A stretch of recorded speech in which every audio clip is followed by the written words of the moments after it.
Il y a quelques mois, je t'ai parlé de Tinkercad, un simulateur grâce auquel tu peux tester tes circuits Arduino sans matériel. Des simulateurs comme celui-ci, il en existe d'autres. Aujourd'hui, je vais te présenter Wokui, un outil avec des propositions intéressantes, mais comme tu le verras, qui est loin d'être parfait. Pour utiliser le simulateur, il suffit de te rendre sur wokui.com, donc pas besoin de créer de compte, on peut directement commencer à l'utiliser. Donc soit tu démarres d'un projet exemple, donc il y en a pas mal sur la page d'accueil, ou bien tu choisis la carte qui t'intéresse et tu démarres de zéro. Donc il y a l'Arduino Uno, l'Arduino Mega, l'Arduino Nano, le Raspberry Pi Pico, le SP32, il y a même d'autres cartes. Donc si tu vas sur More Options ici, tu as quelques autres cartes, dont par exemple le STM32. Wokui est un simulateur gratuit, mais il y a également la possibilité de prendre un abonnement qui offre quelques avantages supplémentaires qui, à vrai dire, ne sont pas très intéressants et qui se résument globalement à un soutien au développement de la plateforme. Lorsque tu es membre du Wokui Club, tu peux uploader tes propres bibliothèques, mais il y a déjà pratiquement tout qui est disponible. Tu bénéficies d'une connexion plus rapide et plus stable lorsque tu fais des simulations d'objets connectés en utilisant le SP32, tu peux garder tes projets en privé, car oui, de base, tout est public. Tu peux participer au développement de la plateforme, donc j'y reviens dans un instant. Et bien évidemment, tu soutiens le projet et tu l'aides à grandir, car oui, même si de base, c'est gratuit, derrière, il y a des frais d'hébergement de la plateforme, etc.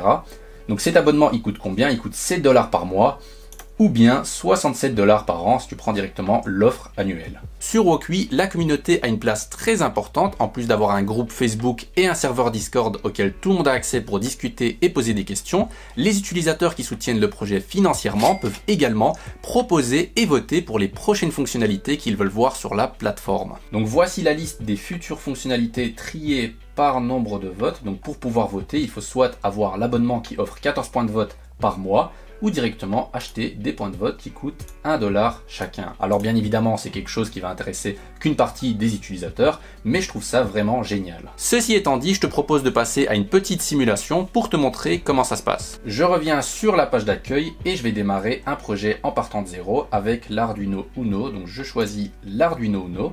Voilà à quoi ressemble l'interface, c'est très simpliste, elle est divisée en deux parties. Donc dans la partie de gauche, c'est là où on va écrire le code, et dans la partie de droite, c'est là où on va réaliser le circuit.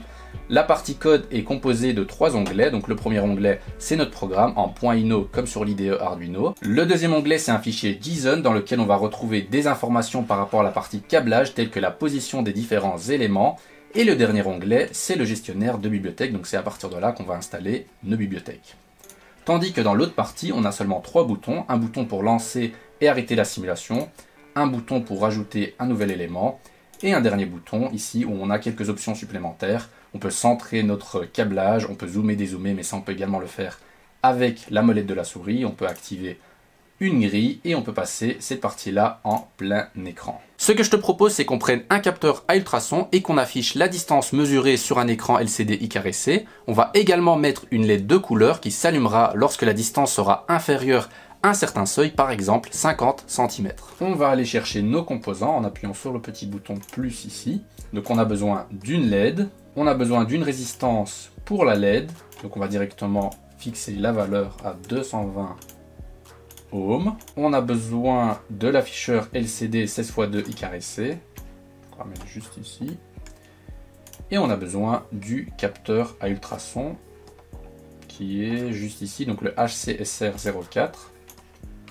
Donc comme tu peux le voir, il n'y a pas énormément de composants, donc c'est un peu le point faible de tous les simulateurs.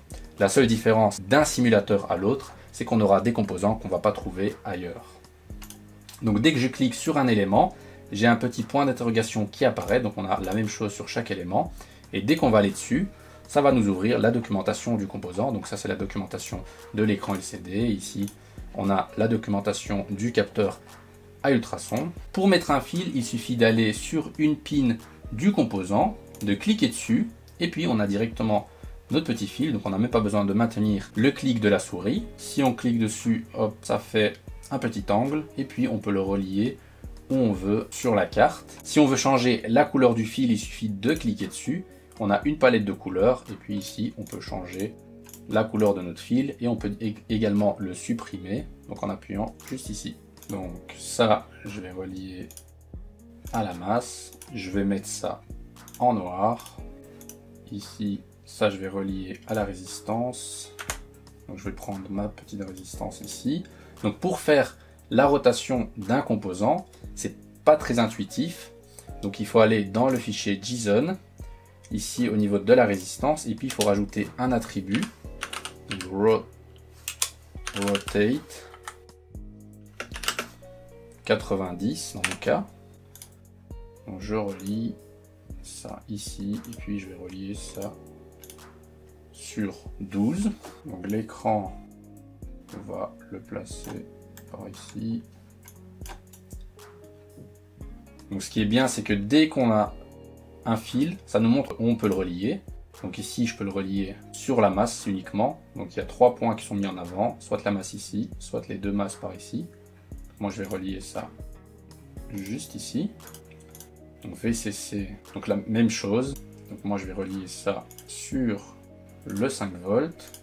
SDA, hop, il me le met directement ici. Mettre SCL.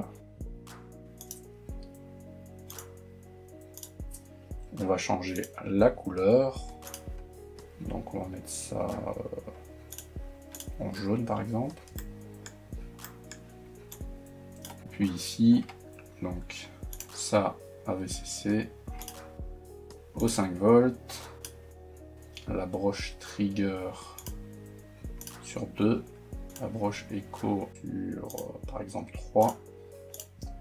On va également changer la couleur pour plus de visibilité. Et puis la masse à la masse. Juste ici. Voilà. Et on a notre câblage qui est terminé. A few minutes later. Ce n'est pas l'objet de la vidéo, donc je ne vais pas expliquer le code comme j'ai souvent l'habitude de faire, mais si maîtriser l'Arduino c'est quelque chose qui t'intéresse, tu as la formation dans laquelle je t'apprends tout de A à Z en partant de zéro. N'hésite pas à aller voir ça, c'est le premier lien dans la description. On va donc directement démarrer la simulation en appuyant sur le premier bouton dans la partie câblage. Voilà. Donc on a bien la distance qui s'affiche sur l'écran LCD et comme la distance est inférieure à 50 cm, on a notre LED qui s'allume. Pour modifier la distance, il suffit de cliquer sur le capteur ultrason. Donc on a une petite barre ici qui apparaît et on peut comme ça augmenter et diminuer la distance. Donc si j'ai une distance qui est supérieure à 50 cm, la LED est éteinte et dès que je vais descendre, donc à 46 par exemple, la LED s'allume. Donc tout fonctionne correctement et puis on peut mettre en pause la simulation ou directement l'arrêter. Alors quel est mon avis sur cette plateforme? Au début je pensais avoir trouvé la plateforme parfaite, mais ce n'est malheureusement pas le cas. C'est toujours la même chose avec les simulateurs, il n'y a pas assez de composants pour que ce soit vraiment intéressant, ça peut servir de temps à autre, mais en l'état, c'est pas un outil qui peut être utilisé régulièrement. J'avais noté un autre point que j'aimais vraiment pas sur la plateforme, mais ça a été corrigé juste avant que je tourne cette vidéo à 1 ou 2 jours près, du coup je vais éviter d'en parler. Bien évidemment, il n'y a pas que du négatif, j'aime le fait qu'on soit pas obligé de créer un compte pour utiliser la plateforme, je déteste les sites où on t'oblige de créer un compte pour faire quoi que ce soit. Je retiens également les nombreuses cartes disponibles, mais le point que j'ai le plus apprécié, c'est vraiment la roadmap qui est définie par les utilisateurs. Je trouve que c'est une idée de génie. J'espère que la plateforme va évoluer dans le bon sens et ça j'en doute pas, je reviendrai y jeter un œil dans quelques mois. Si cette vidéo t'a plu et que tu en redemandes encore, YouTube te suggère cette vidéo.